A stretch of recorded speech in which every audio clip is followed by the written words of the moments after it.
गुर्दे की बीमारी को साइलेंट किलर के रूप में देखा जाता है। इंसान के शरीर में दो गुर्दे होते हैं। अगर ये दोनों खराब हो जाए तो व्यक्ति का जीना नामुमकिन हो जाता है। अब आप कल्पना कीजिए कि अगर मान लीजिए किसी व्यक्ति की किडनी खराब हो गई हो तो क्यों ना उसे किसी जानवर की किडनी लगा दी जाए। क्या जानवरों की किडनी इंसानों में लगाई जा सकती है और क्या इसके बल पर इंसान जिंदा रह सकता है? हाल ही में यह प्रयोग अमेरिका के हॉस्पिटल में किया गया है। नमस्कार, ध्येय टीवी की खास पेशकश न्यूज़ दिसार में आपका स्वागत है। मेरा नाम है केसरी पांडे और आज के इस एपिसोड में हम जानेंगे इसी अनोखे प्रयोग के बारे में और समझेंगे कि आखिर ये प्रयोग क्यों महत्वपूर्ण है। अमेरिका में डॉक्टरों ने एक व्यक्ति के शरीर में सूअर के गुर्दे का सफलतापूर्वक प्रतिरोपण यानी ट्रांसप्लांटेशन किया है। ट्रांसप्लांटेशन का यह कारनामा न्यूयॉर्क विश्वविद्यालय लैंगोन के प्रतिरोपण संस्थान के निदेशक रॉबर्ट मॉन्टगोमरी ने किया है। सर्जरी एक ऐसे व्यक्ति पर की गई जो दिमागी तौर पर मृत घोषित किया जा चुका था, यानी वो ब्रेन डेड था।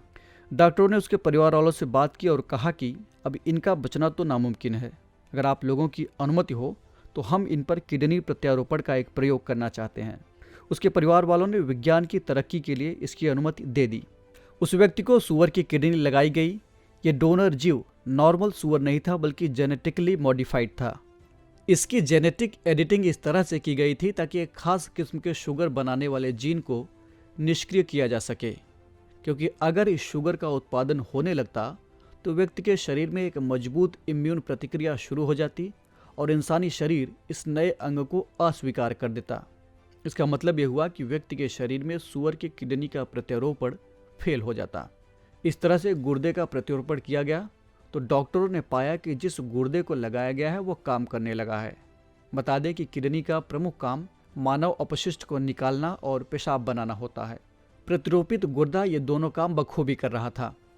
इतना ही नहीं, इस गुर्दे ने मरीज के शरीर में क्रिएटिनिन नाम के एक मॉलिक्यूल के स्तर को भी कम कर दिया।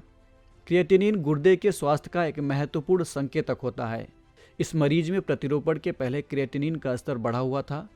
करीब 54 घंटों तक चले परीक्षण के बाद मरीज को वेंटिलेटर से हटा लिया गया और उसके बाद उसकी मृत्यु हो गई, क्योंकि वो मरीज दिमागी तौर पर पहले से ही मृत था। इस उपलब्धि के बारे में अन्य विशेषज्ञों ने काफ़ी खुशी जाहिर की है, लेकिन साथ ही उन्होंने इस पर और भी रिसर्च किए जाने की ज़रूरत बताई है।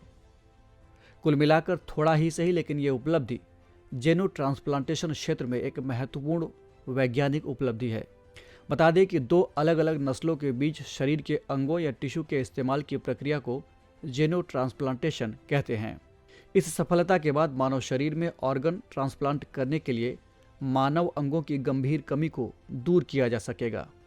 एक आंकड़े के मुताबिक मौजूदा वक्त में अमेरिका में करीब 1,07,000 लोग ऑर्गन ट्रांसप्लांट की वेटिंग लिस्ट में हैं, जिनमें 90,000 लोग ऐसे हैं जिनको किडनी की ज़रूरत है। रिपोर्ट बताती है कि एक किडनी ट्रांसप्लांट के लिए मरीज को औसतन 3 से 5 साल का इंतजार करना पड़ता है। ऐसे में अमेरिकी डॉक्टरों की ये कामयाबी इस दिशा में वरदान साबित हो सकती है। इस एपिसोड में इतना ही। हम फिर मिलेंगे एक नए कार्यक्रम के साथ। तब तक के लिए इजाज़त दीजिए। नमस्कार।